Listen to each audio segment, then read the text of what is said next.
It means off, green means go. Okay. I thought red might be off. Okay.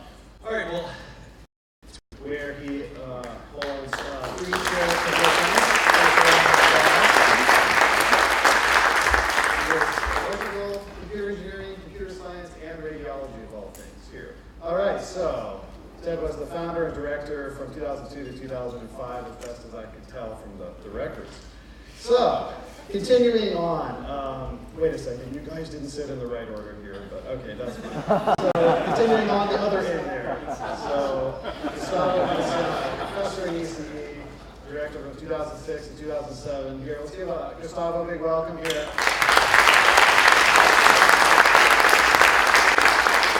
Jeff Andrews, who just kicked off the entire TWS program. So Jeff was director from 2008 through 2011. Let's welcome Jeff here. You all know me. I was director in 2012 through 2014, and I'm here moderating the panel. Let's continue to Sanjay, our current director. Yeah.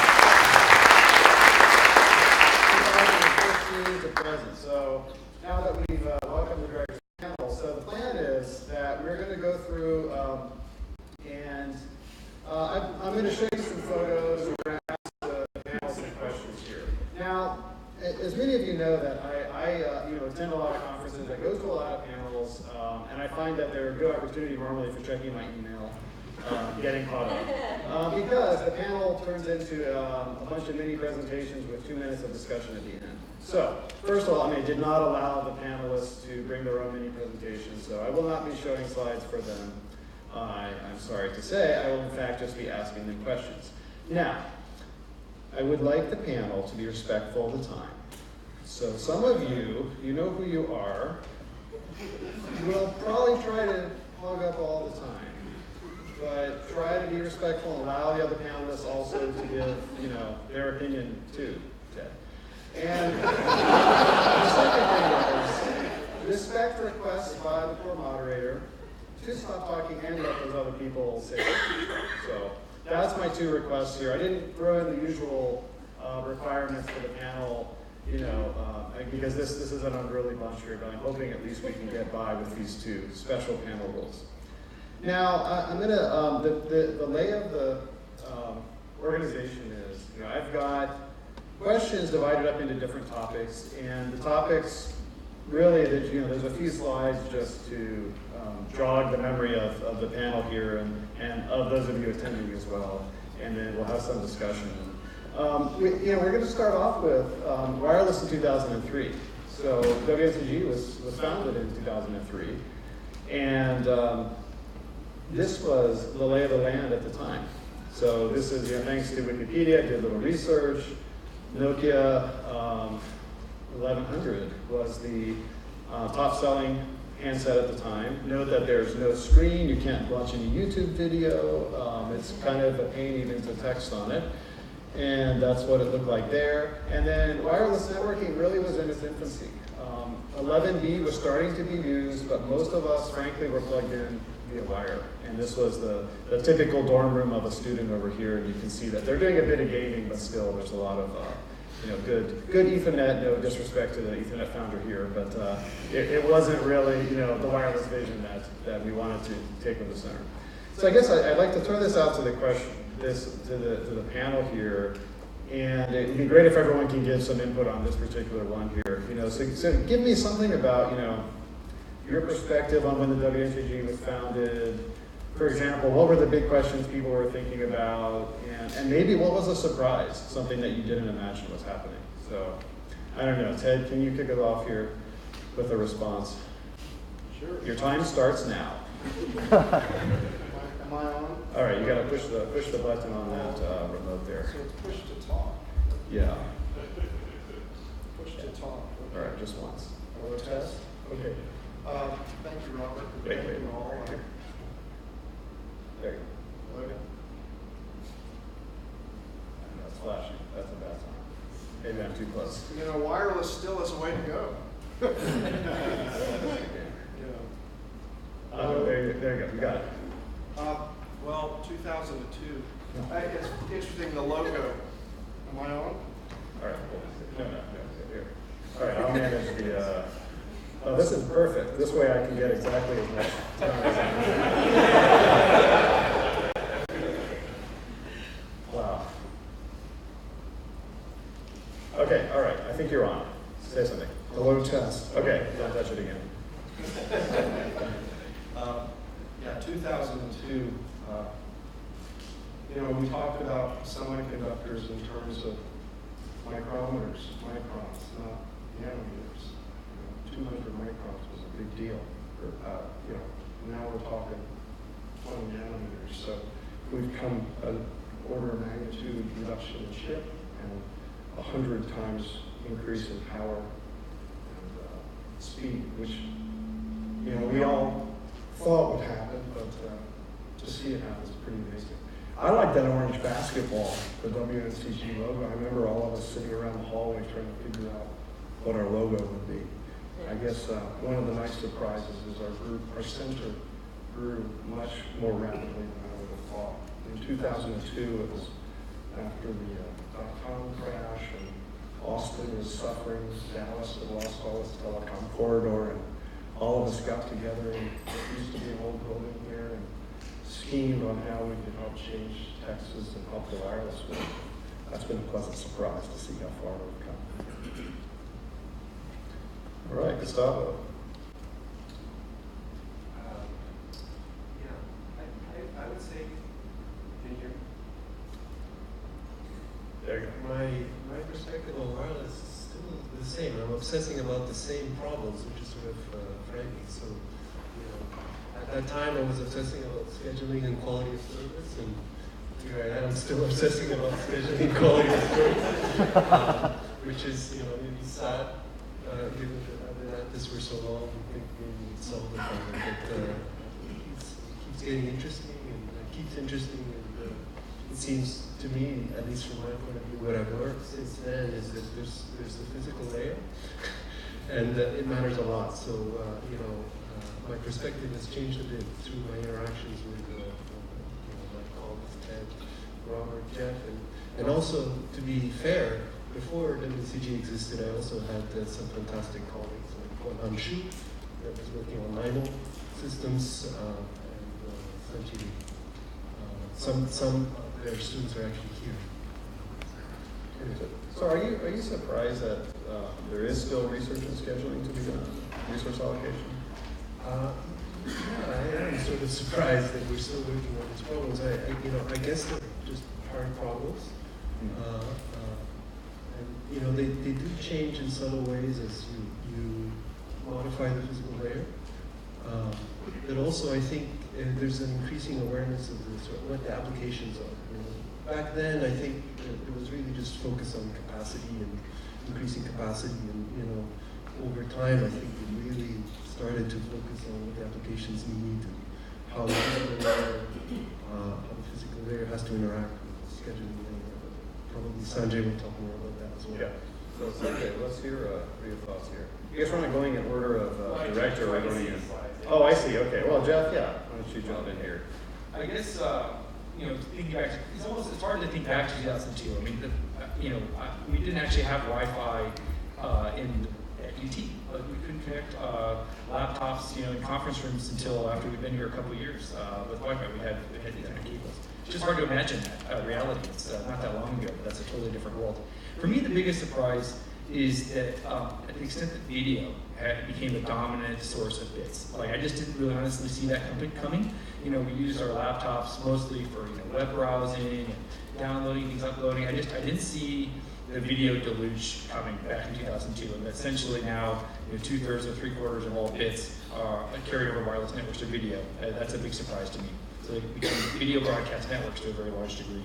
That to me is a big surprise. On the technical thing, I'll talk about something we did here at WCG later, but also a big surprise. We solved what here at WCG collectively, several of us solved it. What for me in grad school was like almost an unsolvable problem, and that to me also is surprising. Excellent. All right, Sanjay. So I'd like to reiterate Gustavo's thing about scheduling and quality of Wait, service. you cannot agree with, I'm sorry, I didn't put that out there, but do not agree with the other panelists here. But, I'm not done. So, All right, oh, you're still going, okay. So in 2002, in school, Crosshair was super hot. Ted and me were working on some of these things with Gustavo and others. But honestly, it was pretty much an academic exercise. We were talking at conferences and so on. We were doing cool stuff. We were scheduling stuff. We were in the main conferences. But industry didn't care beyond lip service. 2007, I guess, iPhone happened. And suddenly, all this stuff, that was a shocker to me. After that point, things just, you really needed data. You really needed this stuff. Before that, there was this, I remember Robert carrying around his Nokia, this ugly looking keyboard and stuff like that, trying to send this data. Nobody wanted to use that stuff. So it's great, But in 2007 after iPhone, that's when sort of this whole network and Mac and Pi, this Crosshair thing really took off. Yeah, well, that's great. So, this is a great perspective, guys. I want to talk a bit about, starting this new center here. So the new center, what was it like? Well, here we had to go back through the archives to dig up some old photos so that you can see what it was like here. This is one here, a little bit pixelated, scanned, ripped off from a web page, another web page. This is an article the Austin American Statesman wrote about the founding of the center here. And this is a photo that they took there, and the guy there with the hair at the end, that's me. Sanjay, Shakkottai, of course, Rappaport, and who looks exactly the same as he did, by the way. Which is and by the way, I was, when I was searching to try to find information about this article, I found something like 10 articles in the Austin American Statesman about Ted and his accomplishments. So this is just one of many here, photos that gives a little bit of an idea of the excitement and the energy that was there. I have a few more photos that I'll show, but can I get the panel? Just comment. What was it like being there at this center here? Was it exciting? Was it frustrating? Do you have any particular early day memories you want to share? I'll just kick off. Ted honestly did 90% of the work to found the center, and we couldn't have really done it without him. I think I was just back you can see, I look like a grad student there, and I think I was 27 when I came here as a professor. And so, Ted kind of knew exactly what he wanted to do. He brought in industry, he got things donated, he had a vision for how to accomplish this. And so I think Ted's really the one that can answer this question, having done it now 3 times successfully at Virginia Tech here and NYU. But it's an immense amount of work. And if you're thinking about starting a center, don't kid yourselves about that. There's a lot of rolling up your sleeves and doing things. It took Ted like 2 years of his academic life to found the center from my point of view. Yeah. Hey, check out the background of this photo here. This is the ENS building. This used to be right here. I know, those of you who didn't ever see it, you don't appreciate how awesome this new building is. Look at that there. This was the bigger window in the building. All right, anyone else have some comments here? Let me check out some of these blasts from the past here. New hire there, Sharon Bishanoff, and Mr. Ramos in the audience too. It's great, there he is back there, yeah. Yeah, I'll share a couple thoughts. I remember it was my 40th birthday and I had taken the UT job. It was a GlowCon conference, the SBC, now it's AT&T Labs here in Austin, but SBC was hosting it down in San Antonio. And I drove up and signed the offer letter in Ben Streetman's office. It was right around Thanksgiving. And they told me they were trying to recruit some great young stars. And when I called them, and I remember calling Robert, who was coming, and I remember calling Jeff Andrews, who was trying to think about whether he should come to UT. And I just remember how fun it was to work with these great young faculty who were at the very start of their career and who were willing to do the hard work to build something great. I remember Sanjay and I on a trip we all took, and you'll probably hear about it. But we were a real poor startup, and faculty shared hotel rooms. I remember Sanjay and I sharing a double room, and he had just started his career, and he was like, "Oh, what if my proposal doesn't get funded?" And it's such That's typical Sanjay. it was amazing, and boy, it was just such great energy. It was really a startup adventure, and one of the fondest things I've done in my career is work with the three young guys, and Gustavo and Albovic, who were more senior, who were so receptive. You know, it's very rare you find faculty, senior faculty, who are willing to put a lot of energy in and try to do something new. And the name WNCG actually was a community effort with about 10 faculty. You know, it was just a lot of fun team building. And I just remember recruiting Sri Ram, and all of us working together to make a great program. A lot of fun. And it doesn't happen all the time in academia. Hey, so, along the lines of your comment about the WNCG, is there a history behind the bouncing ball there you can share with us? Look at that thing. Looks just like a basketball. Were you a basketball fan, or how did this come about? Do you remember? We all wanted orange because that was the UT color. Makes sense. And we still have wireless there. Okay. Yeah, turn yourself back on. Perfect. We still have wireless research to do. There's job security in this field. Orange, and we wanted radio waves emitting because we were wireless, and so that's what we came up with. Cool. Is it still used? Do you still use it? Oh, we do. Yeah. Actually, one other detail is that the WCG is in the middle of the 7 layers of the OSI stack. So it's 3 stacks up and 3 stacks down, and then we make 7 stacks. So you were ahead in cross layer. We were doing cross layer. And we were good at basketball. UT was very good at basketball. So I want to, we have a lot of pictures to cover here. So this is a discussion that we had about, there was a lot of hard work that was put into founding the WNCG, but I think there was some fun too. So this is one of the events that I think Ted alluded to here. This was, I think Ted, Jeff added the label here. New faculty beg government for money. I don't know how to interpret that. This was not a begging at all. This was some serious research there. So, yeah, and you can see that, I don't remember, where was this? Actually, it's funny. This is in, at that time, the new director of SICE's apartment.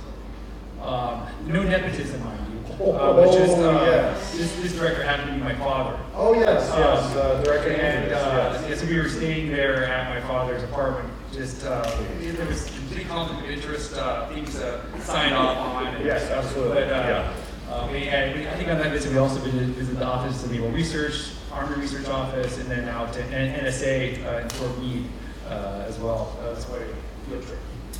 And I think about my job in the trip, I was the driver. And you never were again? Never again. 2 wheels, at any point in time, only 2 wheels touch the ground. What were we thinking? Man. He drives like he talks. Okay, not a lot of derivatives in there. So, to be fair, I think that we weren't the only ones that were both working and playing hard here. So this is one of many group dinners here. I don't know, Jeff, you want to comment on this here? Is this a common occurrence for you and your group? Yeah, pretty much. I see. If you come work for me, we have great dinners all the time. Yeah, I try to get my students too to, and it seems like giving them a free dinner these days is, I don't know if I have the time. It's really strange, but yeah, back then, man, free dinner, everyone was there, and their friends, and their brother, and their pets were there too.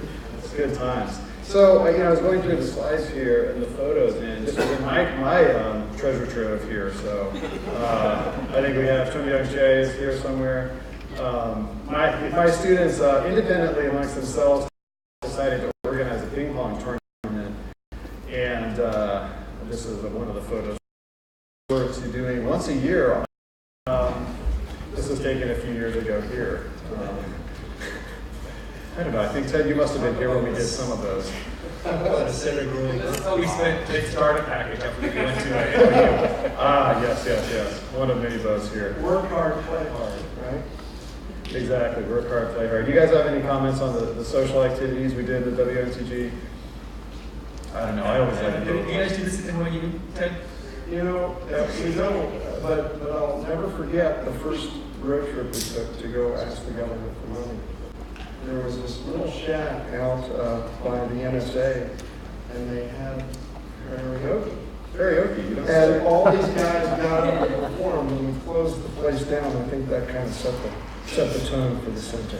So, I mean, that's a, I had some comments about this and questions about this later, but, I mean, Ted, maybe you can address this question later. What is the deal with karaoke, and more specifically, what on earth are you doing there? Well, I think you could.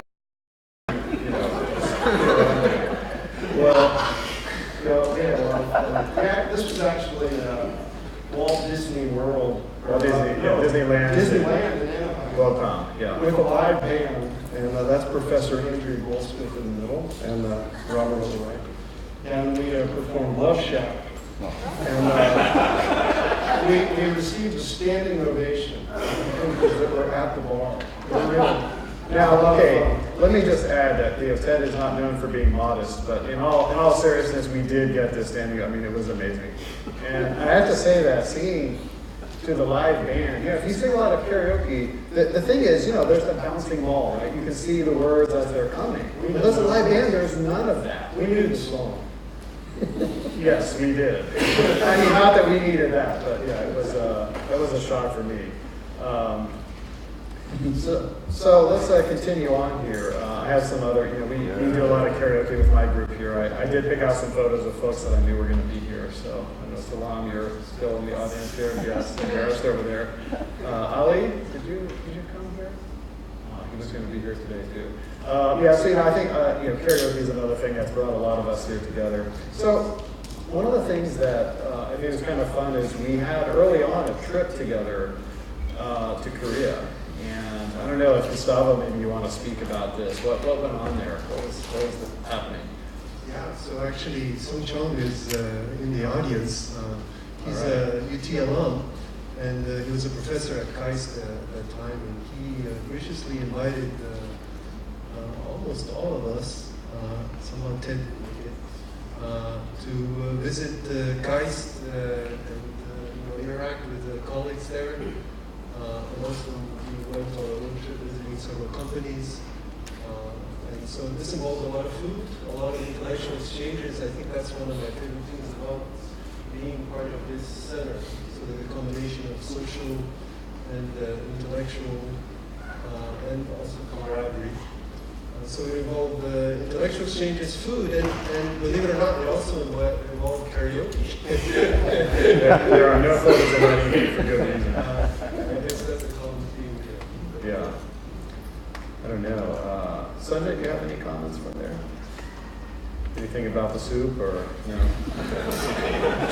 was a fun trip, but for those of you who don't know, KAI stands for Korea Advanced Institute of Science and Technology. It's really one of the most elite universities in Korea. They threw out the complete red carpet for us. I mean, the department chair is right there next to Sriram, and we went out to incredible 50-course dinners. I'd never seen hospitality like this. It really set a standard that I think when we came back, we tried to aspire to.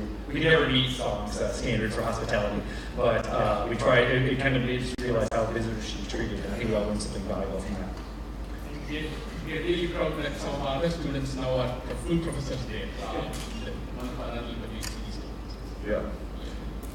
Well, I agree with everything there. As the moderator, I'm allowed to agree with the panel. So, I mean, the last thing on just this section before we get into some more technical work, one of the things that I've been really happy about is the amount of support that we get and give to our colleagues here. So, for example, when our colleagues had a tough day at a conference, we're there to support them.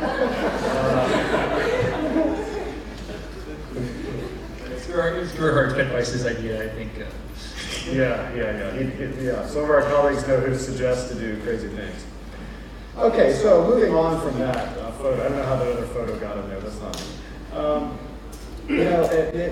When we were brainstorming to put some ideas together for the panel, we realized that a lot of people think of WNCG as the cellular juggernaut, but we did some kind of crazy things in the early days. So wanted to get some perspective here. So one of these is, let's look at this paper. So I dug up this paper by Rappaport here, and got on our trip to explore. I zoomed in on the funding acknowledgement, and what do you see here? Those of you from Austin realize this is a sandwich company. So, Ted, what on earth is the sandwich company doing in the acknowledgement of your paper here? Did you get a free meal? Or I received a number of free meals. Actually, Shakkottai was the first restaurant in the world to offer public Wi-Fi, and they were headquartered here in Austin. And the founder came to me right when I moved to UT and said, we'd be really interested in seeing if public Wi-Fi could work. This is the very early days of Wi-Fi. There was a company called Rappaport in North Austin that SPC and AT&T eventually bought. But no one was doing public Wi-Fi. And, I had a company called Wireless Valley, which was pioneering some software deployment management tools. And so UT, being entrepreneurial as that as it is, allowed me to use the software tools and to help Shakkottai. And we deployed Wi-Fi, the first public Wi-Fi, in Austin.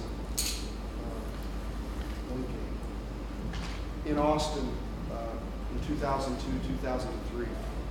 And of course, now look at Wi-Fi. So, all right, I think maybe press the button again. Okay, no, you're good. No, just press it again. Yeah, we'll just use this. All right, that's working. It's working. So that was very exciting. It was kind of the first of many things that we did in WNCG for Wi-Fi, and showing that it would work and actually improving it. Yeah, that's really cool. Do you have any nuggets for us of interest, like the attenuation of 2.4 gigahertz through sandwich? Well, you know what was amazing is back then, BitTorrent was kind of a new thing, and they were shocked.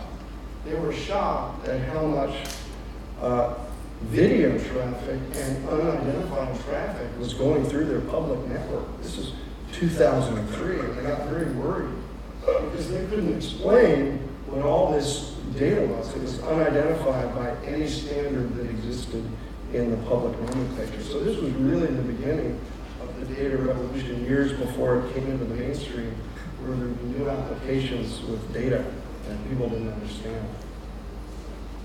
Oh, very cool. So, I had something, just a plug here for something that we did with Shriram Vishwanath.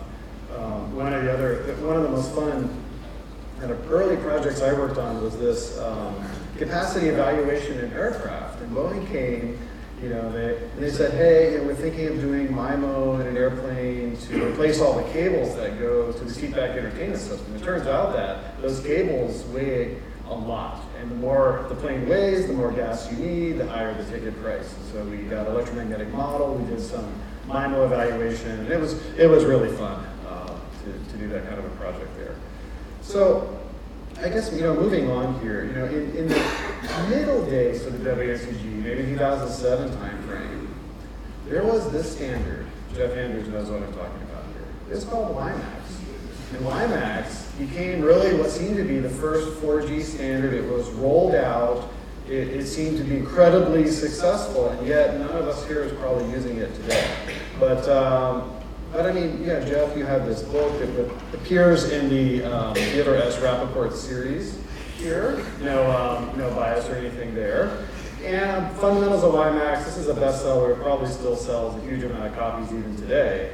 And so I guess the main question we have is, this was a photo that was taken at the panel around that time. And I wonder if you can just tell us a little bit about this photo and basically where is WiMAX today? Thanks, Mark, for that question. I appreciate that. Is a room here? A room, yeah. A room, all right, great. Partnering Brian here. Throw that there. So I wrote my co-author. Yeah, actually, this picture I think is from the 2006 Texas Wireless Summit panel, where if you know how many people know who this person is in the picture? Not me, the other one. Not many of you. Okay, this is a very famous naysayer. His name is Ronaldo Valenzuela, and he is the head of wireless research at Bell Labs.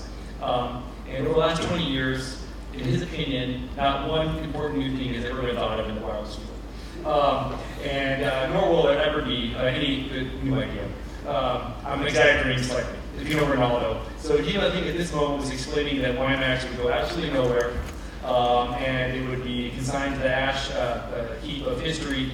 And of course, I thought he was wrong, but he was once again correct. However, I think a different perspective is that WiMAX really was a trailblazer. it showed that you could use OFDM for a wide area cellular standard. You could dissect the spectrum using OFDMA. You could come up with protocols that turned out to be kind of crappy protocols. But you could do a lot of these things that Wi-Fi was doing so effectively in a wide area setting, but with appropriate changes. And if you look at LTE, it cleaned a lot of these things up, particularly on the overhead channels. But the DNA of LTE really, you can trace it back to WiMAX and some of the early WiMAX standards. Of course, WiMAX itself was multiple standards with every option thrown in. So anyway, I think there's a way to look at WiMAX as a qualified success, even despite its commercial failure. All right, And thanks. if you talk to Dr. Leroy and Sanjay, my colleague at NYU, who's now the director of NYU Wireless, who took it from me a couple years ago, WiMAX was doing great, and it's when Qualcomm bought the patents for OFDM from their company, from Sandeep's company, for $600 million. The two standards, WiMAX and 3GPP, merged, and that's how we have 4G. So really, WiMAX was a huge contender. And when the intellectual property and the know-how was bought into Qualcomm, they joined the CDMA version of 3G with the UMTS version of 3G, and that's why 4G LTE uses OFDM. It was really the coming together of WiMAX and the European-led view of the world. So really, it was a success. Technically, it led to 4G. Okay, that's fair. So I want to discuss a couple of technical topics here before we wrap up. We have the directors here. Stochastic geometry, what on earth is this doing here? Well, stochastic geometry became a tool that was widely used in part due to the work that happened at the WNCG. So it seemed to make sense to talk a little bit about it. My first exposure to it was through this DARPA program that we had, IT Manet, where Jeff Andrews was the lead. Several of us were involved in that program here. And this was the classic three-bubble chart.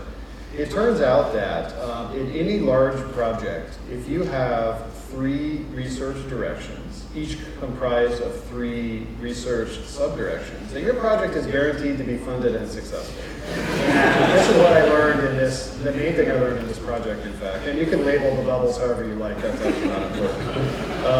But so, one of the things that fell out of this was these ideas of, transmission capacity and the application of stochastic geometry to networks. And I realize that some of this happened even prior to that project here, but there's a nice paper here with 2 of the directors as co-authors and some former students. And then another paper here on the application of stochastic geometry to cellular with Jeff as the first author, another UT faculty member, Francois Bocelli, former postdoc.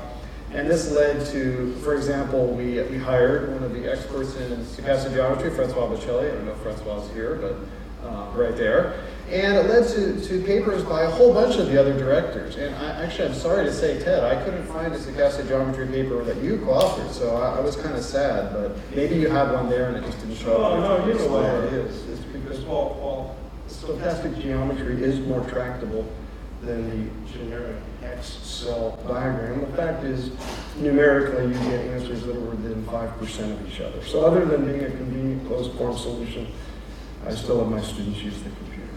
Okay. All right, so I guess, for this, I'd like to hear some comments from, the panel.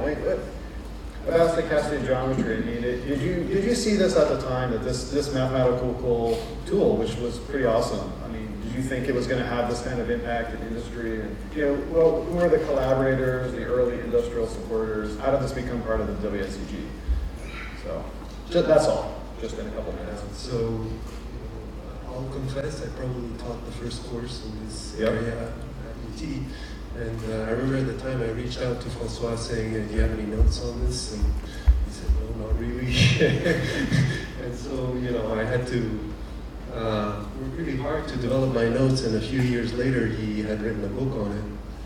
But I think that course was the starting point. They had some projects, and then we started interacting with Jeff, learning from Francois, and publishing.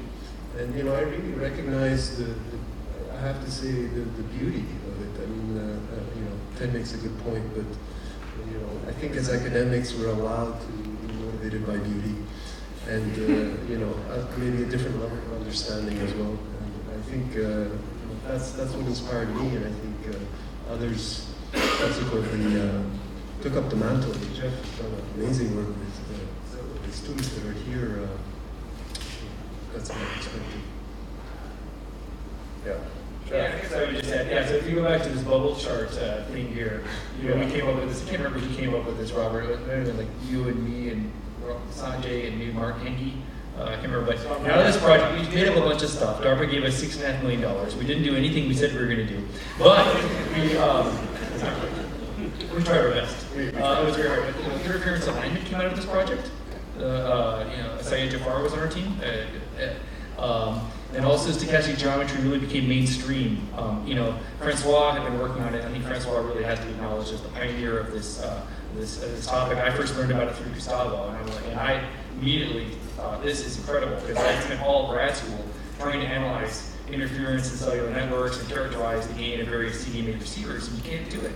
There's no way to actually write down anything mathematically for the interference. And I immediately saw that this was a magic tool, and I had to learn a lot of background to see how to, and it was a lot of research required. But so I immediately was very smitten by this subfield. And that's what I was alluding to earlier, the surprise that in 2002 we didn't have any way to actually characterize signal to interference ratio in a network, which is sort of a fundamental quantity that you care about as a cellular engineer. You couldn't do it. You could do it by computer. You could do numerical. You could do set up numerically. the integral and numerically do simulation, but you couldn't do a closed form analysis. That's what's so beautiful about it. That's right. You couldn't actually write down a mathematical equation. It had to all be just, you had to simulate out all the random variables, all the locations, all the fading, everything. And this gave you a way to actually write it down, which is really quite amazing.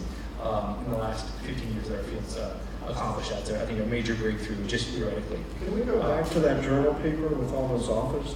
That one, right there on the design. What's interesting is this is what I love about WNCG and what we do at NYU Wireless. So we did it at Virginia Tech at the Wireless Center there. So many people collaborating. You see Qualcomm, you see other research places.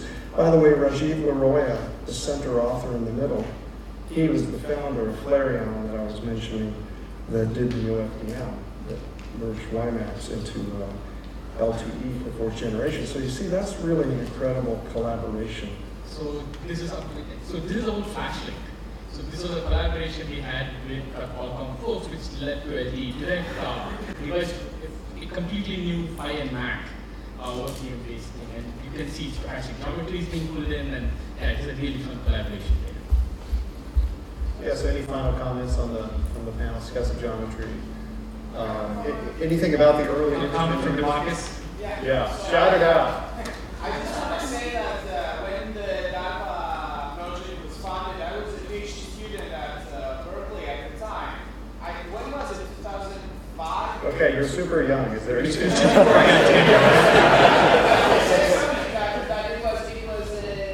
was like a riot. Like nobody at Berkeley at the time believed that Texas got this. There were like Stanford teams, MIT teams, and they were all going around Berkeley like, wait, how did Texas win this? And that's the first time I heard of you guys actually.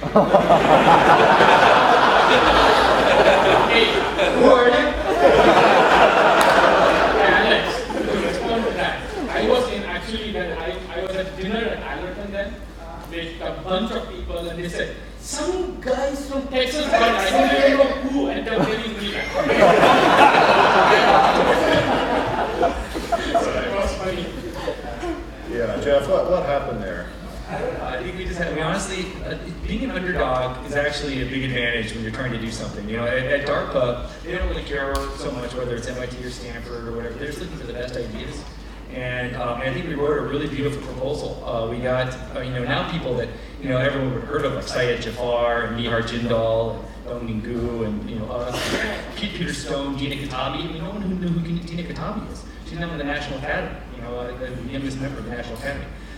So it was kind of a lot of people that weren't known at the time, but we were hungry and we worked really hard, and we crafted, I think, a really beautiful proposal that unified a lot of ideas in networking and communications and information theory. It didn't hurt that we had brought the DoD on board as an industrial affiliate sponsor a couple of years before.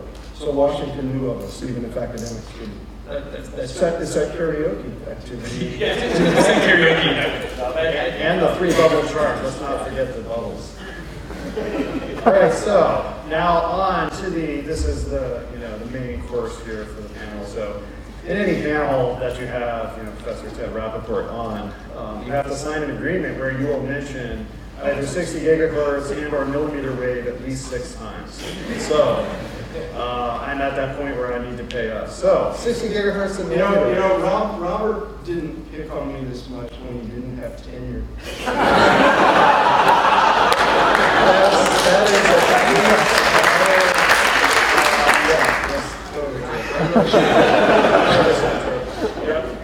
Yes, sir. All right. So, 2002. You were just about to join UT Austin. This paper was published. I always love this figure here on the left here. Spatiotemporal characteristics of 60 gigahertz indoor channels. You came. I remember you bringing all that dusty 60 gigahertz equipment. It was 5-6 years sitting in there. Nothing ever happened to it. And then, a few years later, then suddenly there's all this activity in 60 gigahertz, millimeter wave, 5G. We wrote this book together in a matter of months, plus the number of years. Let's not talk about that.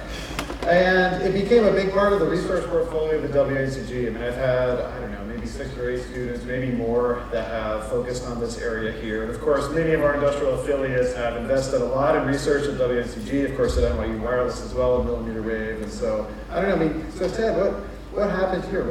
What was the transition from 60 gigahertz now to 5G? Give us your perspective. Well, I've been very, very fortunate, Robert, to work now at 3 great universities, 2 great public schools, Virginia Tech and UT, and a great private school, NYU. And when I was at Virginia Tech in the early 90s, like 1990, 91, I was very fortunate to have a front row seat in the crafting of the very first Wi-Fi standard, 802.11, before there was a B or an A or a G. And over the years at Virginia Tech, I had many research sponsors come to me trying to understand wireless. And I remember doing some experiments in the early 90s that no one had ever done. I haven't published them. But they were with these huge directional horn antennas. I mean, they were as big as a crate. And I was doing research at 900 megahertz and 2 gigahertz.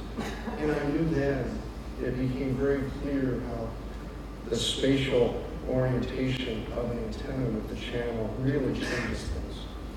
So I had a lot of insight very early on if and when the world got to millimeter wave. And I knew it was just a question of time when the semiconductors became cheap enough and Moore's law took us to the ability to make millimeter wave. And I did a project in the mid-1990s, over 20 years ago. And I couldn't publish it for a few years. But I was working on 38 gigahertz and looking at mobile and fixed applications at 38 gigahertz, 1996 I think it was.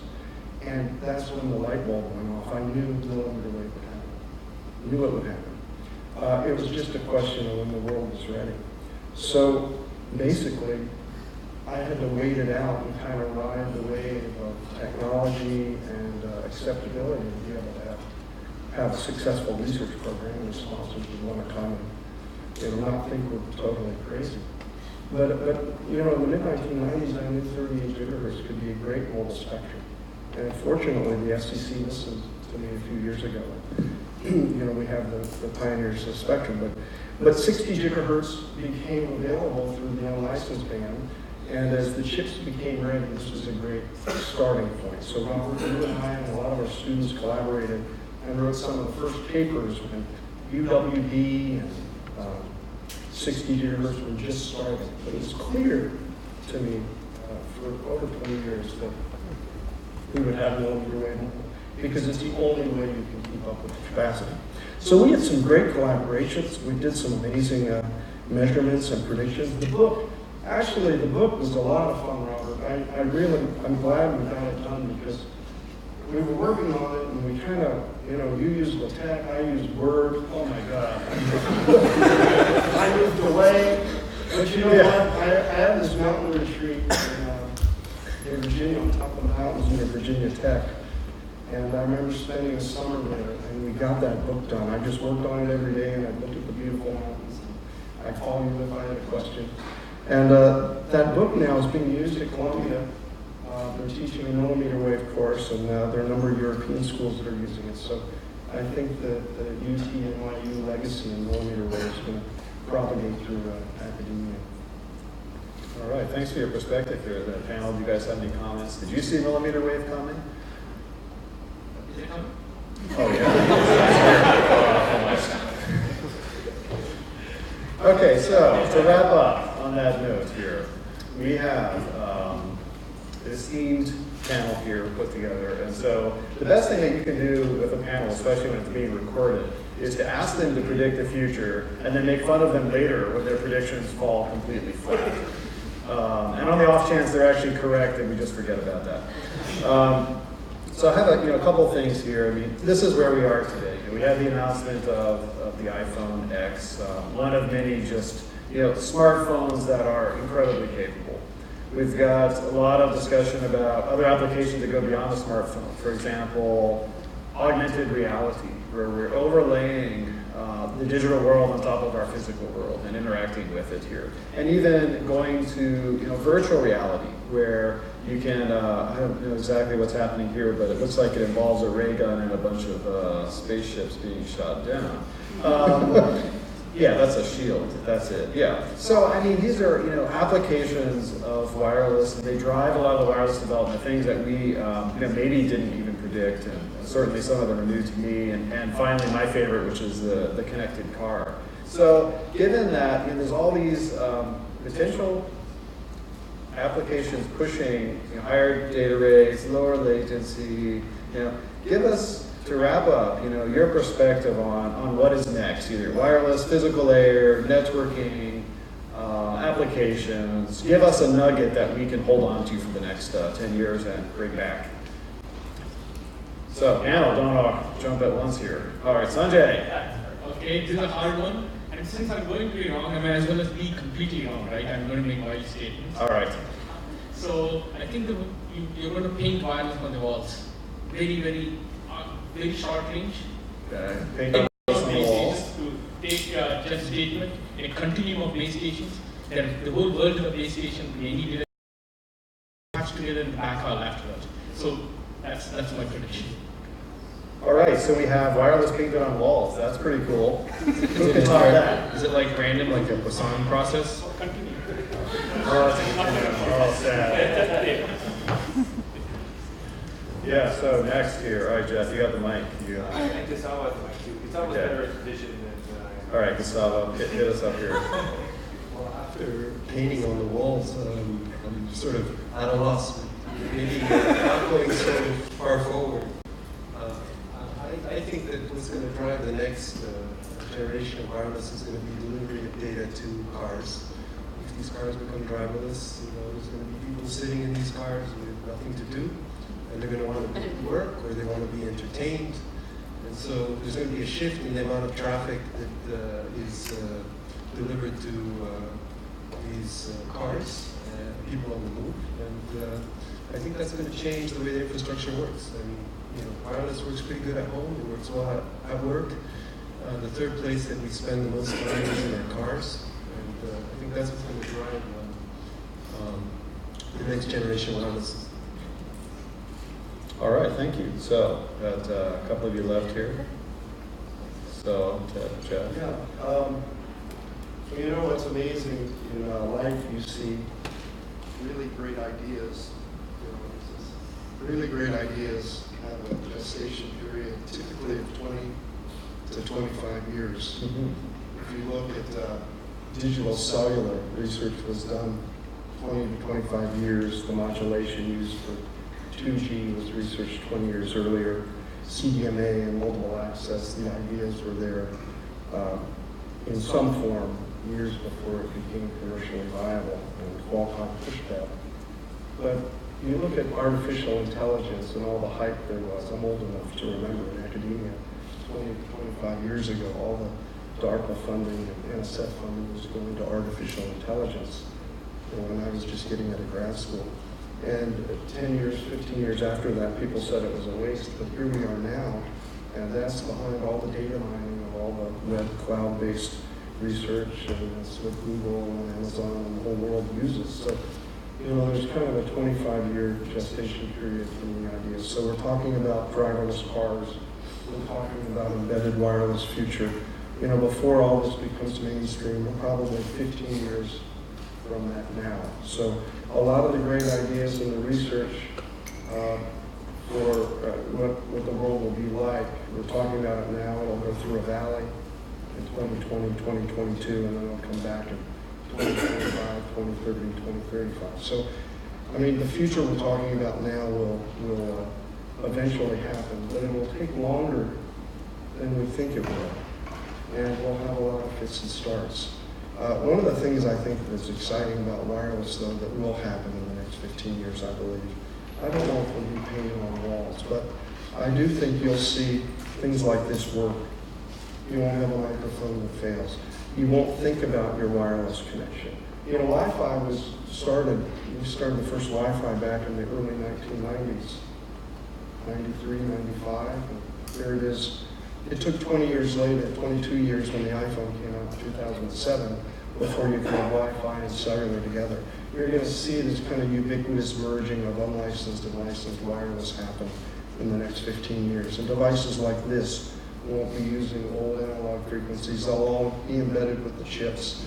And everything will be ubiquitous. It'll be seamless. It'll be like when you go to a hotel room and find a pad of paper and a pen sitting there. It'll be like paper and pencil.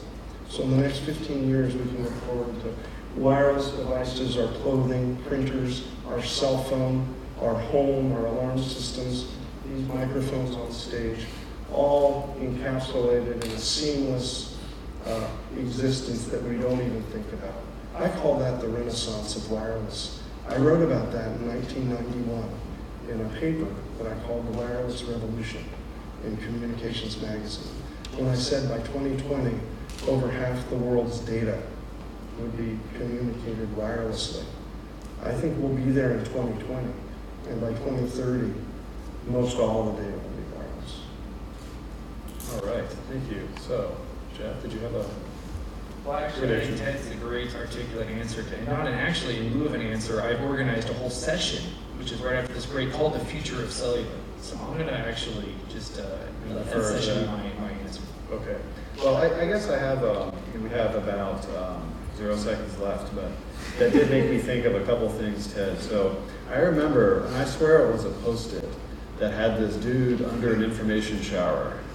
And I want to say you predicted that maybe 15 years ago. So where are we with the information shower? Do you have any final remarks on that? When are we going to get it? Yeah, we're not at the information shower yet. I think we need 5G to happen. And after 5G happens by 2019, 2020, you'll see it in 2023, 2024, wireless USBs, and where you go, your information will be following you. I think there are a lot of startups starting to work on it now. But you'll be able to ubiquitously travel and have your information follow you. I say we're probably 8 to 10 years away from that, but we'll all have it. All right. Well, panelists, I want to thank you for putting up with me. You know, it's always tough being on the other end of the moderation when I'm moderating the panel. So thanks everyone for your